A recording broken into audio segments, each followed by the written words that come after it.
Hi, thanks for tuning in to another episode of my podcast, Confessions of a Reformed Control Freak. My name is Brian Smith, and have I learned anything at all in my 40-plus year career as general manager for a major retailer, college professor, and award-winning entrepreneur, it's this. Managing and leading others is a learned behavior. You can learn how to communicate and interact more effectively, build collaborative teams, resolve conflict, or lead and motivate others to perform at their best. My podcasts are ideal for first-time supervisors, managers, business leaders, or those looking to be promoted into a leadership role in their organization. Seasoned veterans will also benefit from tuning in.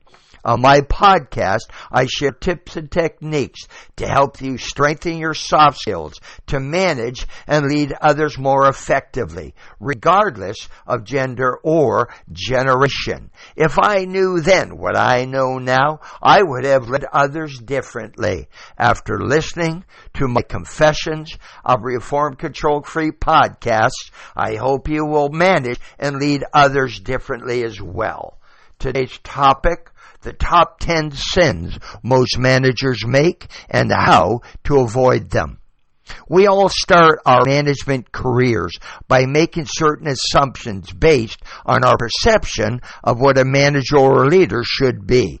We know our assumptions can be wrong, and I'm no exception. I've committed each one of these sins at one time or another in my 40-plus year career as general manager of a major retailer, an award-winning entrepreneur, and a college professor. You can decide what kind of manager or leader you want to be. I hope you don't make the same mistakes I did. Number one, there is no such thing as common sense. Don't rely on common sense as part of your training program. Common sense is not common practice. If you haven't taught someone how to complete a task the way you want it done, don't assume they know how. Number two, you can't motivate people. You can't motivate people to do things they don't want to do. But you can create an environment where they will want to motivate themselves. People do things for their own reasons.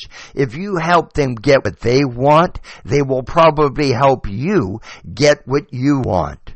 Number three, you ruin good people by promoting them. Just because someone is good at what they do, it doesn't mean they'll be good at doing something else. Not everyone has what it takes to manage and lead others.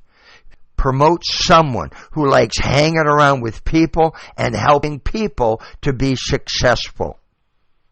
Number four, you don't have to know everything.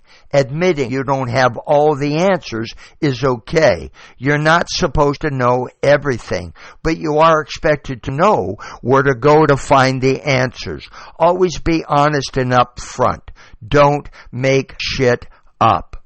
Number five, you're not the most important person in the conversation. Communication is everything. If the other person doesn't get the message as intended, then whatever you say will mean nothing. Ask open-ended questions to ensure the message has been received.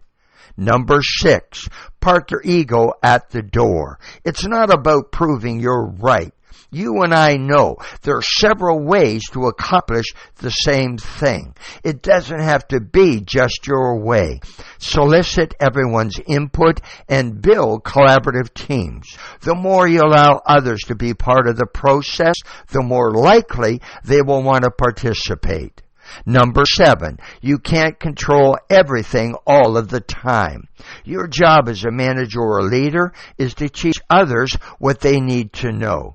You can't do that if you aren't sharing some of your responsibilities with the people around you.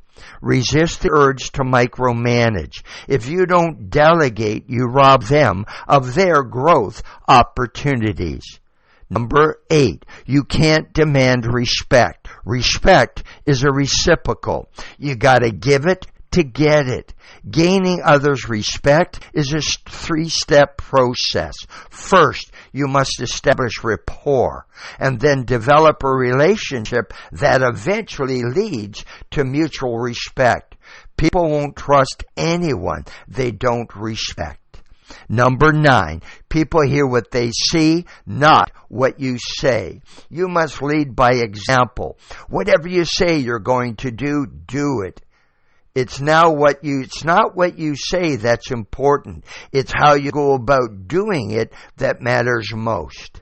If you look and act like a pro, people will think you are one. Number 10, there aren't any negatives. Everything is a positive. Your attitude and how you react in any given situation is 100% in your control. Bad things will happen. You need to learn the lesson and start again. People want to follow winners, not whiners.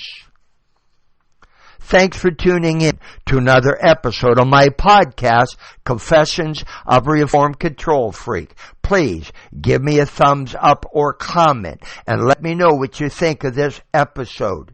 If you want answers to questions about the challenges you face managing and leading others, contact me at Smith-PLD.com. I'm here to help.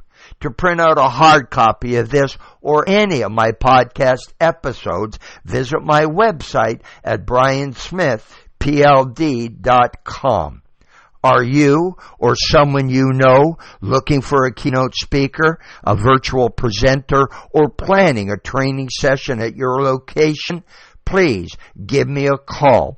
I work with people who want to strengthen their soft skills and learn to communicate and interact more effectively, build collaborative teams, resolve conflict, lead, and motivate others to perform at their best. My website, if you want, visit my website for my most popular training programs and keynote presentations.